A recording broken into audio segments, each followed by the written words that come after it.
Alhamdulillahi Rabbil Alamin, wassalatu wassalam ala ashrafil anbiyahi wal mursalin, Muhammadin sallallahu alayhi wa sallam, amma ba'd.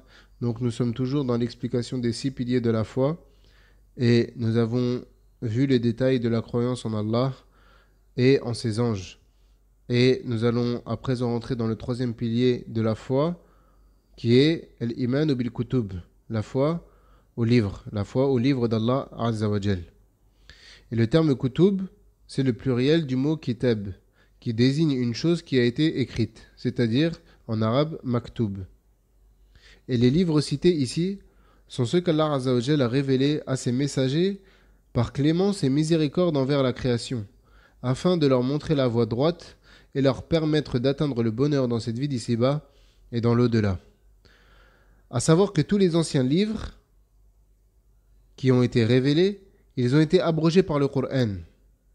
Il n'est donc plus permis de suivre un autre livre que celui-ci à partir du moment où il a été révélé, c'est-à-dire à partir du moment où le Coran a été révélé. Mais plutôt, il est obligatoire d'y croire et de s'y soumettre. Donc il n'est plus légiféré à notre époque de suivre un autre livre que le Coran et de suivre un autre messager que notre messager Mohammed sallallahu alayhi wa sallam. Et la croyance aux livres, tout comme la croyance en Allah et la croyance aux anges, repose sur plusieurs piliers. Le premier pilier, c'est le fait que le musulman il doit avoir pour croyance qu'Allah Azza wa Jal a envoyé chaque messager avec un livre. Et la preuve de cela est la parole d'Allah Azza wa Jal. لقد أرسلنا رسلنا بالبينات وأنزلنا معهم الكتاب والميزان ليقوم الناس بالقسط. Il dit Allah Azza wa Jal, nous avons effectivement envoyé nos messagers avec des preuves évidentes et fait descendre avec eux le livre et la balance afin que les gens établissent la justice. Mais par contre, nous n'avons pas pour croyance que le livre des communautés précédentes qui sont encore présents à notre époque, qu'ils soient encore les livres descendus par Allah, qu'ils sont les livres descendus par Allah, comme la Torah et l'Évangile par exemple. Car ils ont été falsifiés par l'homme. Ils ont été falsifiés par l'homme. Donc, on croit en la Torah, on croit en l'Évangile, mais on n'a pas pour croyance que la Torah et l'Évangile qui sont présents à notre époque, ce sont les livres qu'Allah Azza wa Jal a fait descendre. Pourquoi ? Car la Torah et l'Évangile, ils ont été falsifiés par la main de l'homme. Donc, le premier point de la croyance au livre, c'est le fait de croire qu'Allah Azza wa Jal, il a envoyé avec chaque messager un livre. Deuxièmement, c'est le fait de considérer véridique ce qui se trouve dans ces livres. Rien n'est ce qui n'a pas été modifié par l'homme comme information. Et également, qu'il est obligatoire pour la communauté qui a reçu le livre d'agir en fonction de ces lois, c'est-à-dire d'agir en fonction des lois qui se trouvent dans ce livre et d'en être satisfait et de s'y soumettre. Que l'on comprenne la sagesse ou non, que l'on comprenne la sagesse de ces lois ou non, on doit se satisfaire de ces lois et s'y soumettre. Et également, il est obligatoire de juger avec les lois qui s'y trouvent.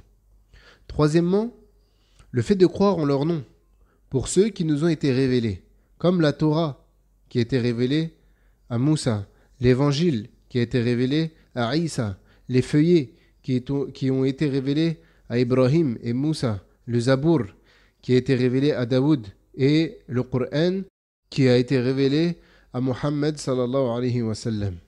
Et on se doit d'avoir foi en tous les livres révélés. Si une personne, par exemple, croit en tous les livres, mais qu'elle dit qu'elle ne croit pas qu'il y a un livre qui a été descendu par Allah subhanahu wa ta'ala qui s'appelle la Torah, alors cette personne sera mécréante. Car on se doit de croire en l'ensemble des livres qui ont été descendus par Allah subhanahu wa ta'ala. Le 4e pilier de la foi, c'est la foi aux messagers. Al-imanu bi ar-rusul, c'est-à-dire le fait de croire aux messagers qu'Allah Azza wa Jal a envoyés à chaque communauté. À noter qu'il faut faire la différence entre le terme prophète et messager. Et également, tous les prophètes qui ont été mentionnés dans le Coran sont des messagers. Donc, quelle est la différence entre le prophète et le messager ?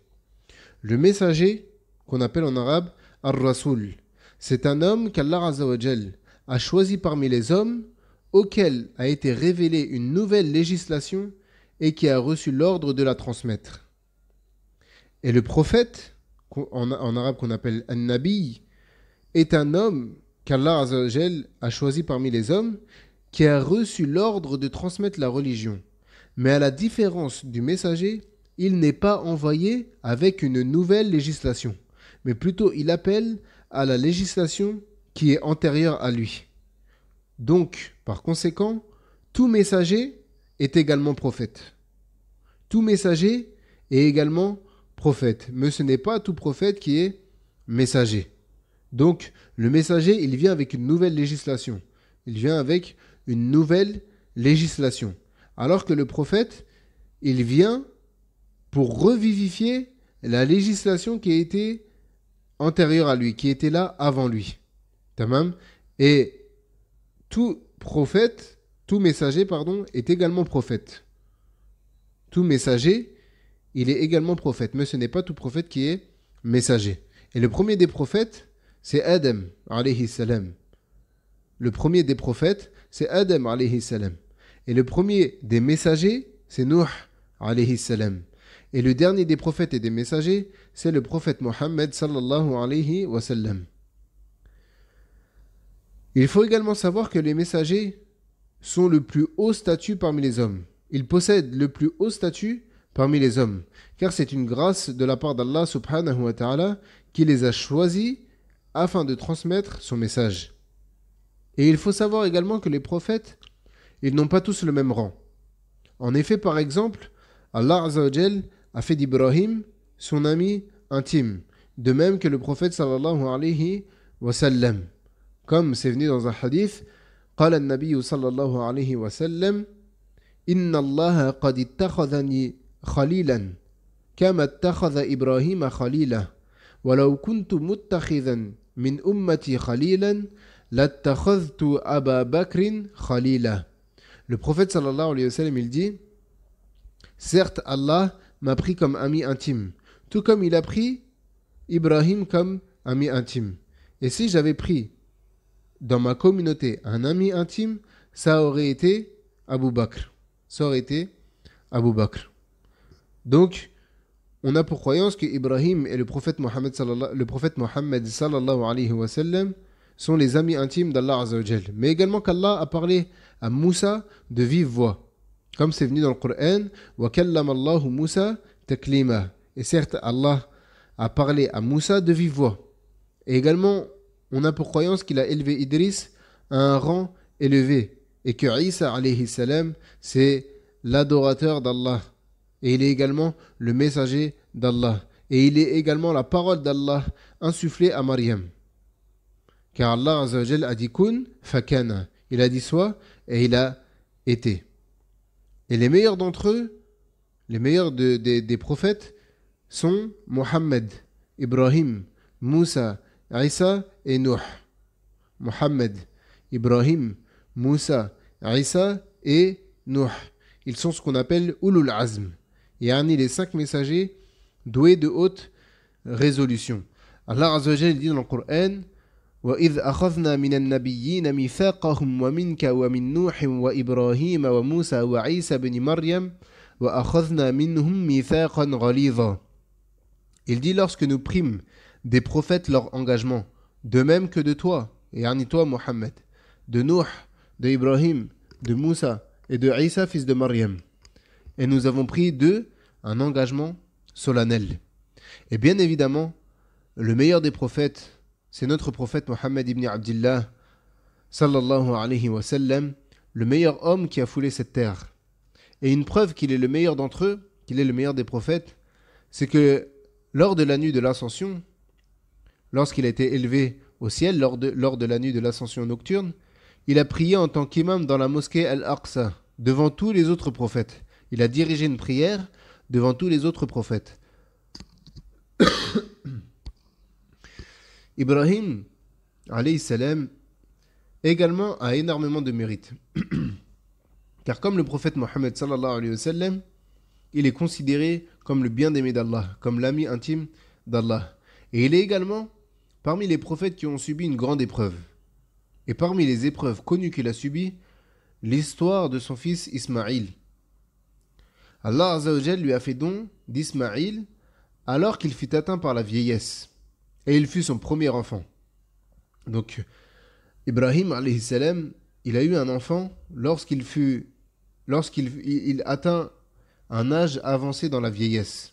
Et il est connu que celui à qui on fait don de son seul et unique enfant, et en plus durant la vieillesse, après qu'il ait patienté toute sa vie pour l'avoir, cet enfant aura un haut rang dans son cœur et il y sera beaucoup attaché.